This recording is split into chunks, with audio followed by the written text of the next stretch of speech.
Hello and welcome. Today I'm talking about these three big eye-opening moments, paradigm shifts that I experienced during my anxiety recovery. I want to share them because these are big lessons I learned about anxiety and about myself that I'm sure will blow your mind as well. Make sure you stick around to number 3 because it's huge. Okay? The first big paradigm shift I had was I perceived myself, my health, my whole situation, how I perceived all of that was completely wrong. Yeah, I thought I had a particular illness. I thought I was going crazy. I thought I was never going to get better. I thought things were just going to be like this forever. And then I came across a mentor on Google, on YouTube, that really spoke my language. They spoke my language of anxiety.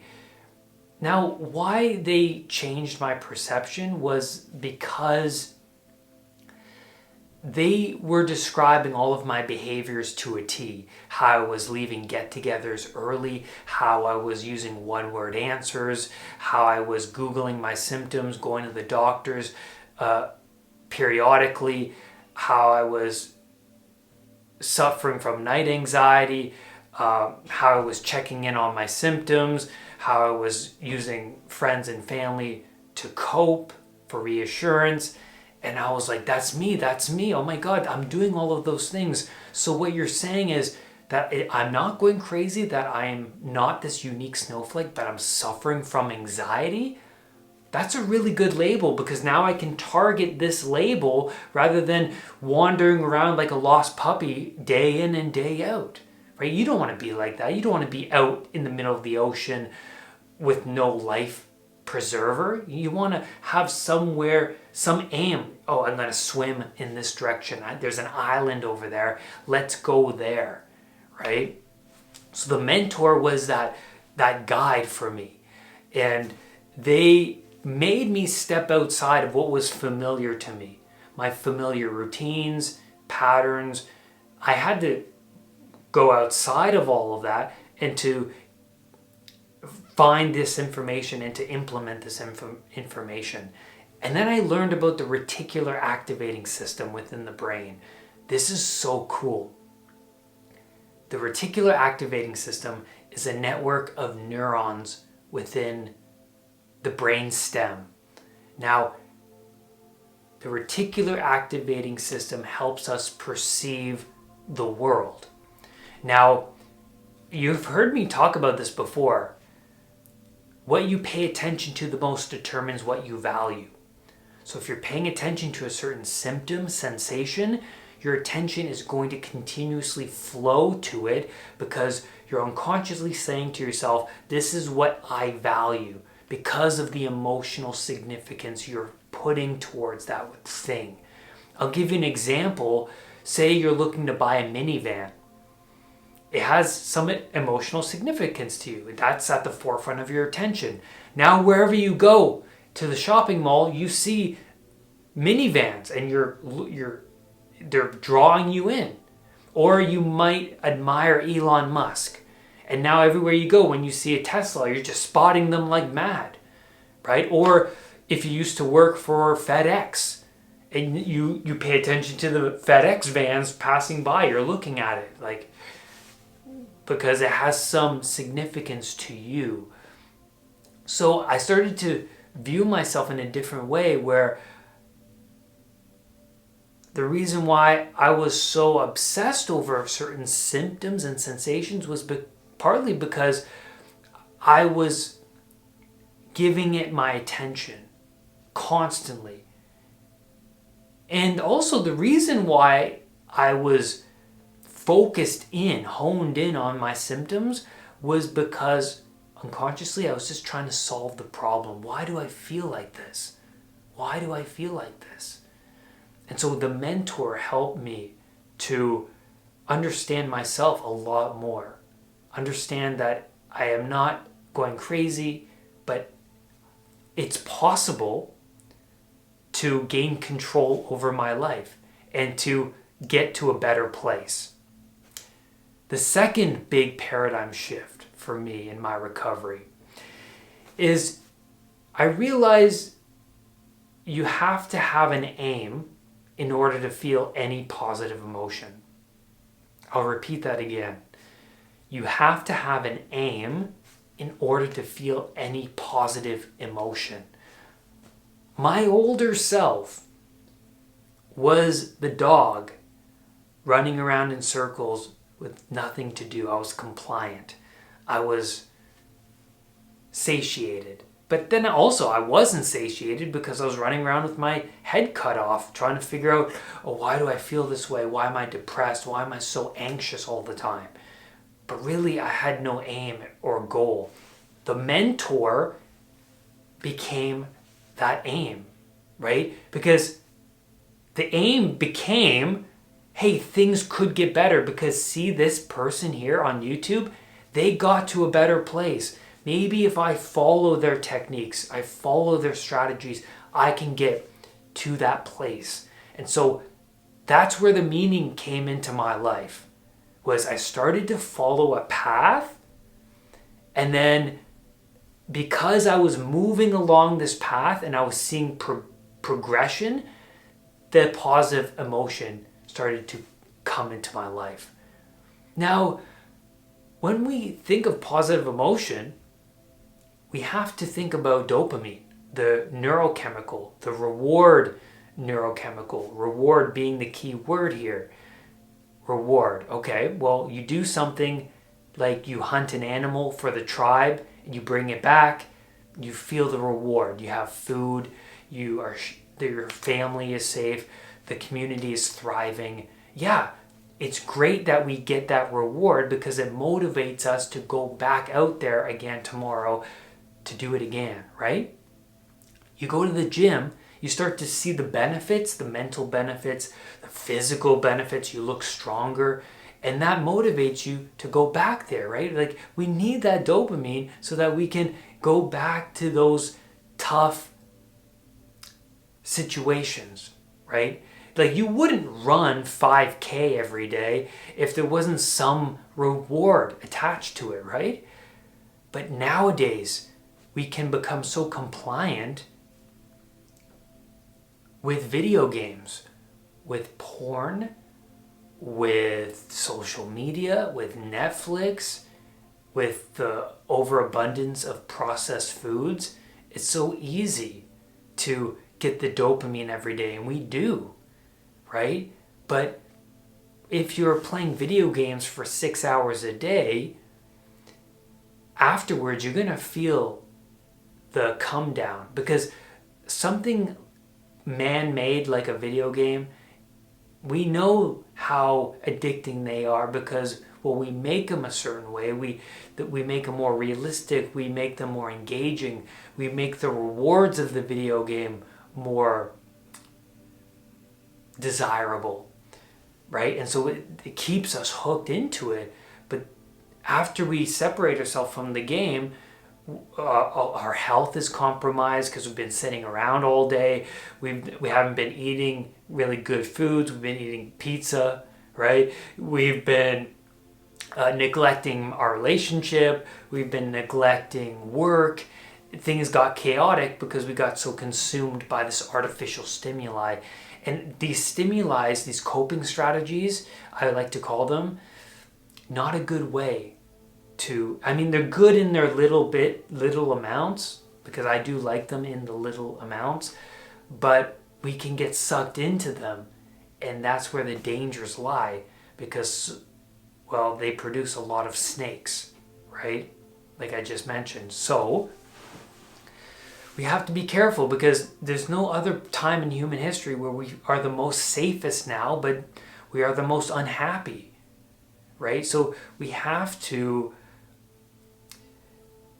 find challenges that will benefit our future selves. And one of the challenges for me was to follow in my mentor's footsteps. And this required me to sacrifice all of these external stimuli I was holding on to. So because I was holding on to them, all of this stuff internally was not being fully fleshed out and realized, right? Like I had all these pains, and I had a lot of guilt and shame and trauma that has been built up over time within me, and playing a video game, going on Netflix, going to McDonald's, great ways to numb all of that pain. But you never run away from that. That's another realization. You never run away. Because at night, when you lie your head on the pillow, and when the doors to your unconscious opens up, all of your pain, your insecurities, your fears, they come up, and then you wake up at 2 a.m. in a panic. That's why. Because there's so many stacked traumas, unrealized emotion underneath the surface. This brings me into the third big realization. Because I was saying things I was regretting, because I was thinking catastrophic thoughts, the reason behind it was of stacked baggage, stacked pain over time, accumulating over time, made me very sensitive to the world around me.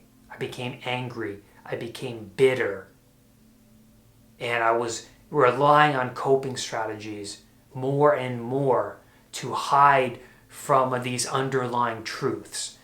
Now, I'll give you an example. Say someone thinks a thought like, well, I thought about hurting my kids.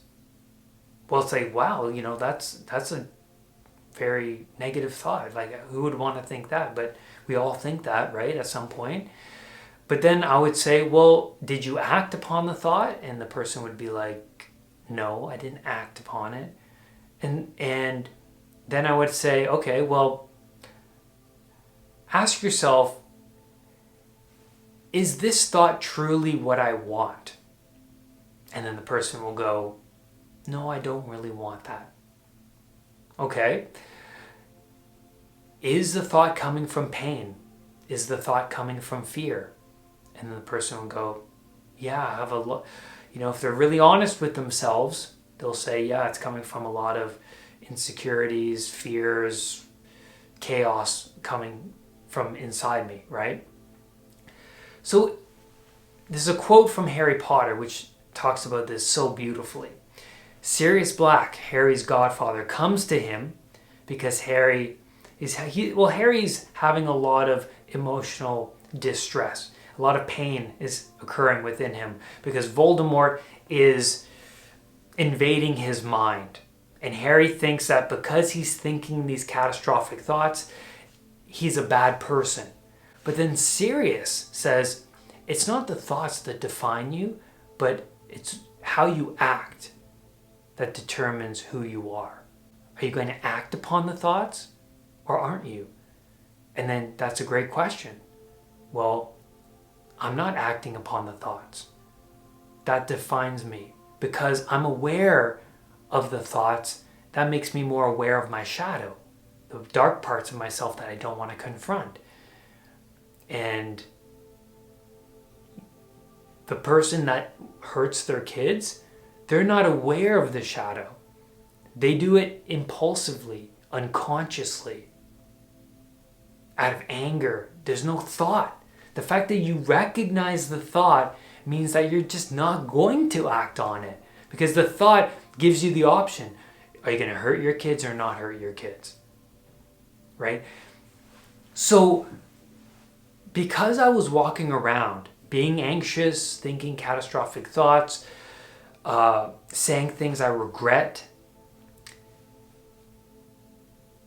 I later understood that it was because of stacked pain over time. Situations, experiences, traumas that were painful to me stacking upon each other. So imagine trauma after trauma, negative experience after negative experience, and then they keep stacking over time. And eventually someone gets to the point where every day there's negative experiences because they're so used to practicing the negative experiences. They're so used to playing out that movie, right? All bad things just happen to me, people don't like me, thinking a certain way becomes a strengthened brain muscle, right? Thinking negatively, entertaining negative thoughts strengthens the brain muscle, and it stacks one painful emotion on the next, and that just, all of that stacked pain just becomes a giant muscle that has been worked and